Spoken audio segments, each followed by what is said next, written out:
go to the occupied territories and see for yourself how Israel fits the definition under this convention, word for word.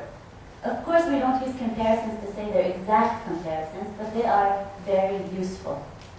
But aside from the descriptive language or the legal language of talking about Israel as an apartheid state, it's also very instructive in how we should act, because there is already a model in the South African anti-apartheid movement. Again, when states act like pariahs, then it's on us, as civil society, as people around the world, to act in solidarity with the Palestinians that are calling for boycotts, divestments, and sanctions. So calling Israel apartheid is not simply an analytical term, it's also a term of action. It is what we can do around the world. Most importantly, BDS is what's being called for from the Palestinian people. Palestinians do not need sympathy, pity, or charity. For more than 60 years, the state of Israel has been trying to destroy us. And when I say destroy us, I mean erase us off the face of the planet. I mean put us in Bantustans and ask us to sign deals saying that these Bantustans are okay and we accept them and they are the state we're supposed to live in. And we have not yet surrendered. But we have made a call to the world to say that if you want to be in solidarity with us, please implement boycotts, divestments, and sanctions wherever you are, in whatever space, in whatever capacity you can. And I want to speak a little bit just about some movement things that we have learned in building BDS around the world that I think it's very instructive if we're going to talk about building BDS in Australia. And one of them is that the importance of BDS is that we are working with people to build a movement, a grassroots movement. It is not simply lobbying that will bring an end to apartheid. And if you look at the case of South African apartheid, it was actually till the very bitter end when there was a very mass grassroots movement with politicians change their mind. I know today they all fancy themselves anti-apartheid activists and they all talk about their legacy as being on the forefront. They were never on the forefront. I'd love to see a politician on the forefront of any social movement struggle. Some were brave, some did stand up, but the majority didn't. So we need to build a mass grassroots movement that can actually push the politicians. We need to explain and educate and be out there in whatever capacity, wherever we are, educating about BDS to build that kind of mass movement for change to happen. And I think if we just look comparatively at other social movements, then we can understand that that's usually how we've always won.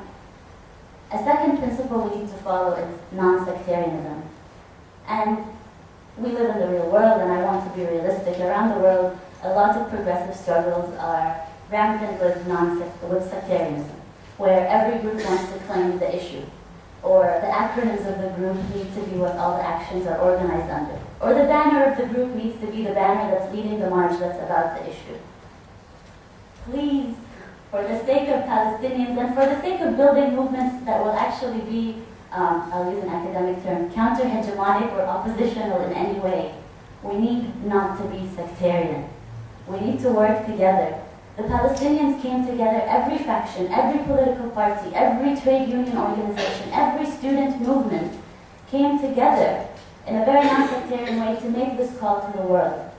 So in order to build this movement, we also need everybody to act in a non-sectarian way and work together, because that is how we will be stronger. And of course, every group will have a different emphasis.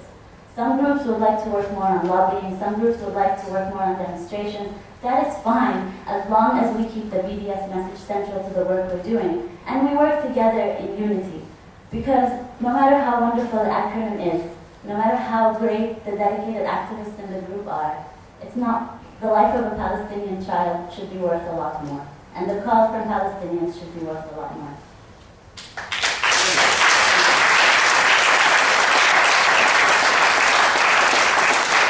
It's also very important to be strategic and to think long-term. As Kim mentioned earlier, in 5 years we have been able to achieve a lot of successes around the world. I will not go through and list them. But for such a young movement, this year marks the 5th year anniversary. We are still just learning how to walk. And we have had unions around the world pass BDS motions. Israeli Apartheid Week is held on more than 60 campuses around the world. There is divestment on most university campuses around the world today. I'm hoping Melbourne will follow soon. This has been achieved in such a short time period, but we have to consider that we are going against the tide. So we have to think long term and be very strategic about our targets. There's a lot of things to target. There's a lot of good work that can happen. We need to be strategic and think long term. And I think the research and choosing our targets is a key factor. We need to build all our arguments on very solid research, which I think would be the first step of choosing any target. Education and training. We want to build the kind of movement where every person feels empowered to speak about Israeli apartheid and Palestinian human rights. There is no need for a movement of stars that can give brilliant lectures who are all academics. All love to academics, they're some of my heroes. But at the same time, we need to build a type of movement where every person is empowered to give a talk, to leaflet, to be able to go into any meeting and speak about Israeli apartheid and say why they are boycotting, why they have decided to take that stand. And that takes a serious logic of constant education in movements and also trusting people to be able to learn and do the work. And I think quite often we forget this when we're trying to do activism, but it's very important to think of every person as an activist who will support BDS, and people being able to speak to their neighbors, to their friends, in their congregations, in their synagogues, in their own unions is very, very important, and sometimes much more important than having somebody give a lecture who isn't from the community itself. I think the most beautiful thing for me about being in the BDS movement is that it's a creative movement. We're not boring. One thing I would like to give Palestinians, after everything we have suffered, we have managed not to be boring. And I think the fact that the movement that's growing around BDS is not a boring movement is very important. There are flash mobs happening all across the world. Again, I'm hoping some good dancers are in Melbourne or singers, we'll see. But I think having creativity and also wanting to go a little further with that creativity.